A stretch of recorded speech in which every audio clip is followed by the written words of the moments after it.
everybody. It's Earl and Nicole here, founders and mentors of Made for Marriage. We consider it a privilege to be able to be a part of this year's Military Marriage Day week-long event. We get to share with you on the topic of being united.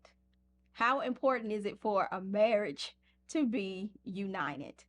How to remain united? Even the Bible says, how can two walk together except they be agreed?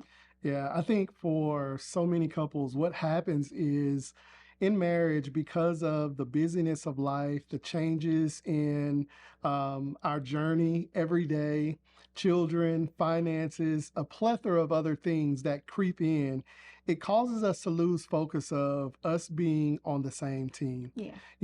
As husbands and wives, we can't lose focus of the fact that we're on the same team with the same mission and the same goal.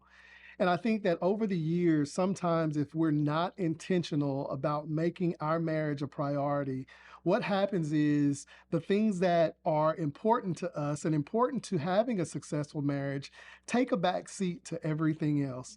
So today, what we want to talk about are three areas that we believe are going to be very crucial to you having a successful marriage, the marriage that you've probably dreamed of for a lifetime. And I think that they're so key and vital to us to make sure that we never lose sight of. One thing we're going to talk about is walking in humility and understanding that we as a couple are still individuals, but at the same time, we're part of a bigger whole, a part of a purpose that's much bigger than ourselves. And when you think about humility, so many people might look at that in a negative light. But I think that it is a sign of strength. It's a sign of honor that you prefer your spouse above yourself. And a lot of times we lose focus of understanding that to walk in humility is not a bad thing. Right, right. Actually, walking in humility is really very powerful. It shows just that you're okay in how well you accept with who you are as an individual.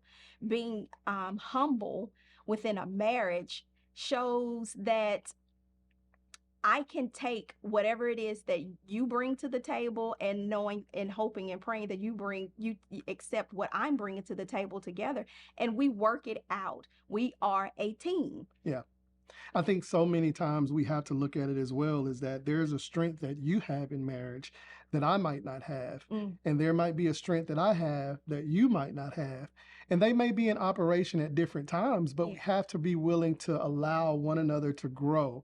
And I think that so much of what we look at in a marriage is, well, my spouse might not be where I am, or I'm light years ahead and thinking of planning and things of that nature, which, is super important. And we're going to talk about that in just a moment. But I think humility, when we think about that, it's really saying to my spouse that because I love you and I care about the health of our relationship and who you are as a person, I'm willing to consider making sure that your needs are met and that you have the things that are needed to show you, or from me, that shows you that you can count on me in the areas of providing security and safety, which is the number one need of a woman, of a wife, and for the wife to say that you can always count on me to respect and honor you, which is the number one need of a husband.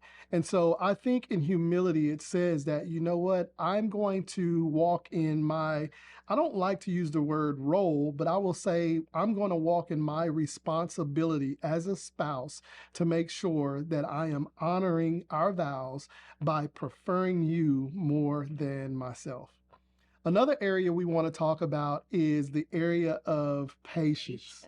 Now, I'll tell you, this one was a struggle for me. I won't speak for Nicole, but it was a struggle for me because there are so many times in a marriage where we're just on different wavelengths. We're not thinking the same. And for women, I know it's one of those things that, hey, we're just not the same. And I always try to lay that to bed by getting it out of the way early. I understand we're not the same. And so having patience in a marriage really understands that I value who you are and I'm willing to wait. I'm willing to be patient, and I'm also willing to be kind in my waiting. And there's a purpose that comes along with that, because I believe that sometimes we can lose focus of understanding that there's something that each one of us has that we want to share, or that we might want to do within the marriage, but our spouse might not just be there yet. And so patience is something that we have to show every single day. And I believe that that is a great act of love. When we look at the way that the Lord sees us every day, in our brokenness, in our sinfulness, in our just whatever state we are in, he's so patient, so gentle, and so kind with us. Yes. And he's so patient and gentle to where the grace, and that's one of my favorite things, the grace of it all, to even though things may not be the way I would want for them to be, I'm still going to love you, I'm still going to prefer you, I'm still going to honor you, I'm still going to respect you even through it all, even if, because I want this relationship, this marriage, this covenant to work. So in that patience and in that grace, be mindful in how that comes across. Make sure that your patience is able to be seen. It's very visible, that it won't even be to the point to where it can be questioned whether or not if you're being patient with your spouse. Yeah. I think about too the scripture in the Bible that says that we should let patience have its perfect work. Mhm. There's a perfect work that patience should have in our lives, because the ultimate goal is to make sure that we are complete and lacking nothing. And I think that what happens when we're not walking in lack in the area of our marriage, it is that God has provided in every area that we have a need, whether it is just the need for the safety, the security, the connection, whether it's just through communication, whether it's intimacy. We're not lacking in any of those areas because we were willing to put in the work and remain patient with one another over time, so that we can get to a place to where we understand each other's hearts. So I just believe that patience is so important, and we can never lose focus of understanding that life happens, things happen, and we just have to be willing to say, you know what? We're going to go with the changes together. We're going to walk through this season of changes together, and we're going to remain patient with one another, because that's going to provide an atmosphere and an environment for healthy communication, which is so important to making sure that we can move forward together and that we remain united. Yes. The last area that we want to talk about is gentleness. Now, I think about gentleness from the standpoint of, we can be very harsh and abrasive with our words. We can think that we're being very gentle, but our actions say another. And you can feel the tension in the air. And I just want to say that I think gentleness and having a heart of gentleness and kindness toward one another is so important to making sure that the love, the laughter, and the fun and the joy of being married still remains in the marriage. Yes. So gentleness, just think about it like this. A gentle marriage has a lot of gentle words. Right. So in order to have a marriage that shows um the friendship level, that and no one has to question, well, ooh, do they even like each other? It's like I can tell just in the way that you all interact. I see how gentle your husband is with you. I see how gentle she is in responding to her husband. You know, us wives, we have a problem sometimes with this little pink member called a tongue, and how quick it can be in a response. But yes, so gentleness, it's very important along with the others, but it also is so important because it brings about a sense of tenderness that helps you to be vulnerable with your teammate, with your partner. Yeah.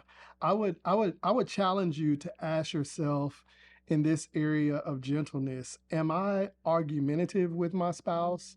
Or how often do I find myself being argumentative with my spouse? Is there something that I'm looking to challenge every single time that there's a conversation that makes me feel a little uneasy, or that I would rather avoid than having?